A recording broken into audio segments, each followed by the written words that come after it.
Hey, what's up, you guys? It's Connor, and today I'm going to be showing you all the books that I'll be bringing with me when I go on vacation with my family for 2 weeks. It's going to be a road trip, and we'll see how that goes, because that's a lot of time to spend with my family in a car together the whole time. But because I'm going to be in the car for a long time, I'm going to be reading while I'm in the car for a long time whenever I'm not driving, and so I decided I was going to bring some books with me because 2 weeks is a long time, and if I'm just reading all the time, I can get a lot of reading done and hopefully get back into the groove of reading quickly. So in all, I'm going to bring 11 books with me, which seems like a lot for 14 days of vacation, but I can read basically a book a day if that's pretty much all I'm doing. So yeah, I'm gonna hopefully get through all of these, and I hope it's not being too ambitious. The first book I'm going to be bringing is going to be The Lost Night by Candy Atkins. The author sent me this book in exchange for an honest review, and it seems like something I'll really enjoy. It's about a girl named Agatha, and she is taken away from her world into a new world, and they think that she's going to be this prophesized hero of their world, but she knows that they got the wrong person and she's afraid to tell them, and so it's about her journey on that adventure. And it looks like there's going to be some dragons possibly in this series as well, so I am way excited for this. If you guys don't know, I went to BEA this year, and so I picked up a lot of ARCs, and I want to read all of those ARCs before they come out. And there's 2 books that are coming out in July that I want to read before they come out,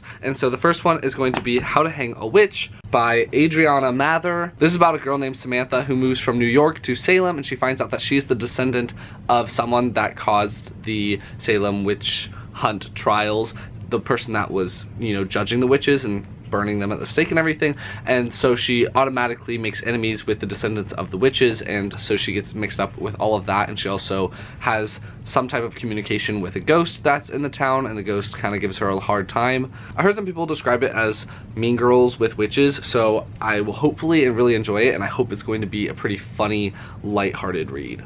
The other book that's coming out in July that I want to read before it comes out is going to be Arabella of Mars by David D. Levine. This is about a girl named Arabella who lives on Mars because we have moved onto Mars as well as Earth, and she is not a proper lady because she spends a lot of her time working on machines with her father, and so her mother wants to send her back to the Earth, to London, England, to get a proper education, become a proper lady, but she doesn't want to do that, so she escapes and goes and joins a naval crew on a ship, and then I think she gets mixed up with some sky pirates.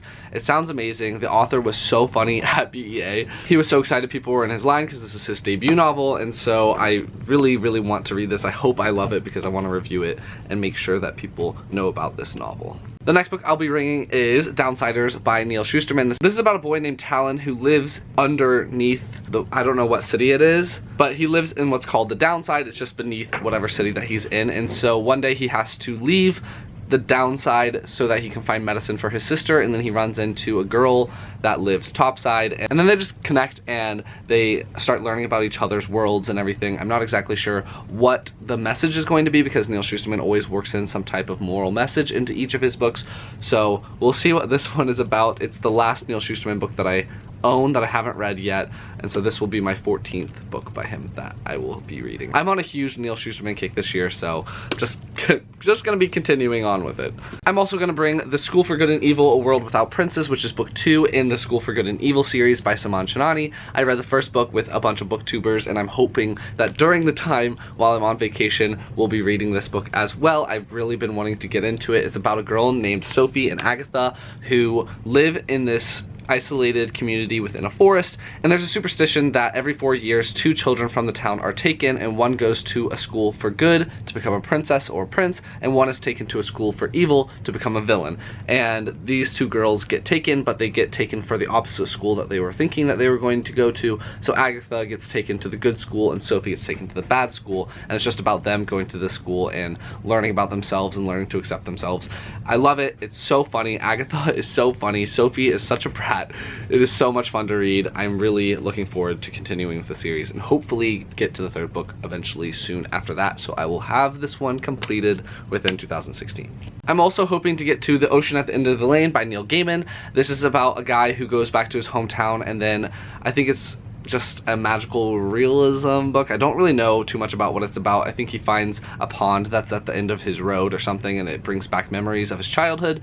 That's kind of the gist of what I think it's about. I'm not 100% sure, but it's pretty short. The writing is decently small, but it's gonna take me a day to read this, so I just need to do it already. I love Neil Gaiman. I've loved everything that I've read by him, and so I'm just hoping to love this one as well and get it done while I'm on vacation. I'm also bringing The Girl Who Circumnavigated Fairyland in a Ship of Her Own Making by Catherine Invalente. I just need to read this book already. It's a very popular middle grade series with people who read more critically than I do. Like, a lot of the booktubers that I know that are very critical about the things that they read end up loving this book.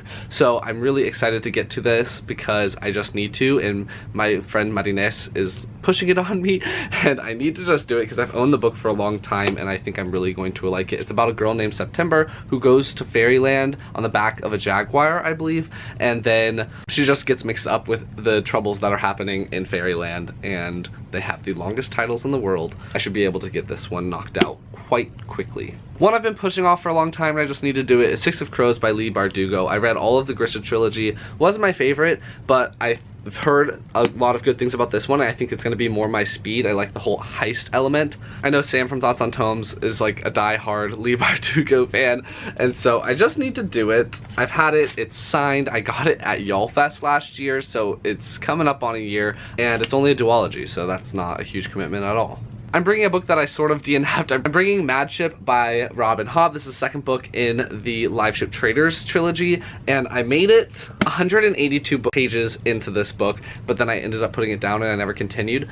This series, for me, it's so amazing, but I hate the characters. Like, I hate them for being themselves. Like, they've just... I get so frustrated at them, and so I end up putting the book down and for long periods of time, then picking it back up and reading 20 pages and then putting it back down because I'm just so annoyed at them. And that's just an amazing thing that Robin Hobb can do, because I've never hated characters more than I hate some of the characters in this book. I just need to finish it. I've got about 400 pages left, I think. So I'm hoping I'll be able to finish this one and move on with the series, because I want to get to more of Robin Hobb's books, and they're all pretty much, you have to read them in a specific order. So I want to read this one and then read the last book in this series and figure out what is going to happen. I hope the characters I hate end up with terrible, terrible deaths.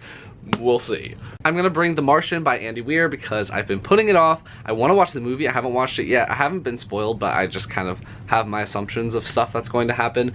But I really like science. Science was a huge thing for me in high school and the first couple of years of college before I switched my major to ancient history. But I've heard this book is really funny and I think I'm gonna like it, and my brother also wants to read it, and so I want to read it, make sure it's appropriate for him, and then if it is, I'll pass it along to him and he can read it.